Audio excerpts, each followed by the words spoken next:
Senator Tim Kaine is in Hampton Roads tonight. Yeah, he just toured NASA Langley, and now Senator Kaine joins us live. Senator, thank you so much for taking the time to speak with us today. Absolutely. What specifically were you doing at NASA Langley?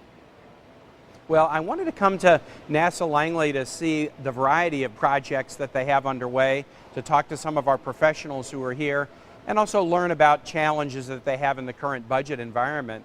NASA Langley is a fantastic center for aeronautical and aviation-related research, and Virginia is increasingly a center where we have wonderful private sector partners too. So this is a growing and important part of the state's economy, and NASA Langley is really leading the way. I know you've worked so much with the Armed Services and even spoke with the Armed Services panel just recently. Can you talk a little about your appeal to the Assistant Naval Secretary about changing the TWIC program? Absolutely. So the shooting at the Naval Shipyard was horrific. And, you know, the sad thing about it was the guy who got the access to the base used one of these transportation worker identification or TWIC cards to do it.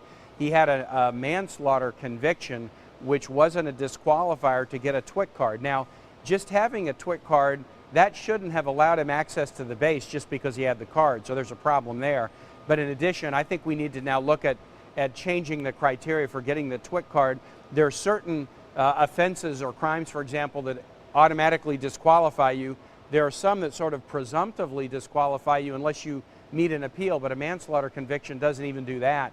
And I think that's something that we need to work to try to improve and avoid instances like this in the future.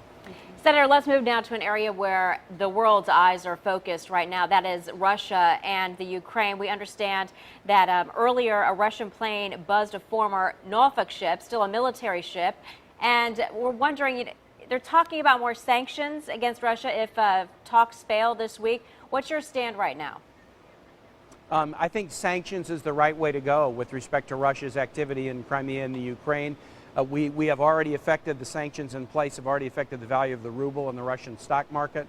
We need to provide support for the Ukrainian economy, which we are doing through the International Monetary Fund. I think these are the right steps to take. And we need to convince Putin that this is a horrible step for Russia to take. The Crimea is bad enough, but the activities over the week in the eastern part of Ukraine near the city of Donetsk, very, very troubling, and so we should escalate sanctions until they back off. And if sanctions don't work, would you support military action?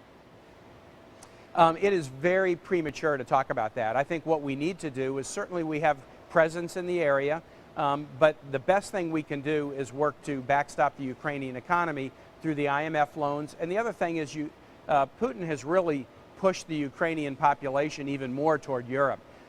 Ukraine wants to be a member of the EU, which would help their economy. If we can do things to help facilitate the accession of Ukraine into the European Union, I think that would be a positive step. And we need to make sure that other nations on Russia's western border also feel safe and confident in their relationship with the United States and with Europe. All right, thank you so much, Senator Tim Kaine, for taking out some time while you're in this area to talk with us. Great to be here at Langley. Thank you, guys.